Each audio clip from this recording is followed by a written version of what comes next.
శాసనసభలో బూతులు మాట్లాడే వారికి స్పీకర్ గడ్డం ప్రసాద్ అవకాశం ఇస్తున్నారని, ఆయన ప్రభుత్వంలో భాగస్వామ్యం కాకూడదని మాజీ మంత్రి బీఆర్ఎస్ నేత జగదీష్ రెడ్డి అన్నారు.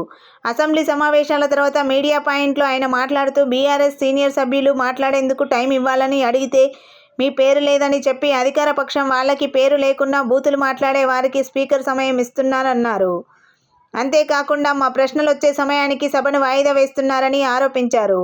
స్పీకర్ ప్రభుత్వంలో భాగం కాకూడదని హితవు పలికారు. ఏది ఏమైనా లగచర్ల, దిలాల్పూర్, రామన్నపేట ఘటనలతో పాటు రాష్ట్రంలో ఈ ప్రభుత్వం చేస్తున్న హింసాత్మక ఘటనలపై మా పోరాటం కొనసాగుతుందన్నారు. ప్రజలను హింస పెడుతున్న అన్ని అంశాలపై పూర్తి స్థాయిలో ప్రజల వెంట ఉంటామన్నారు. మేము హింస పడడానికైనా సిద్ధంగా ఉన్నాము, కానీ ప్రజలు ఇబ్బందులు పడనీయమని వెల్లడించారు. మా సభ్యులు అడిగితే, మా సీనియర్ సభ్యులు అడిగితేనేమో సమయం ఏమంటే అందులో మీ పేరు లేదు ఇవ్వము అని మాట్లాడటం.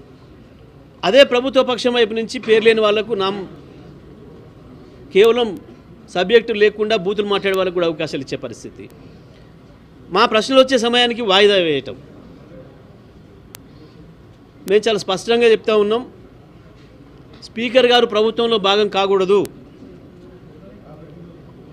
లగచర్ల విషయం మీద ఎట్టి పరిస్థితులలో కూడా మా పోరాటం కొనసాగుతుంది. లగచర్లనే కాదు, అది రామన్నపేట కావచ్చు, అది దిలావర్పూర్ కావచ్చు, అది ఇంకొకటి కావచ్చు.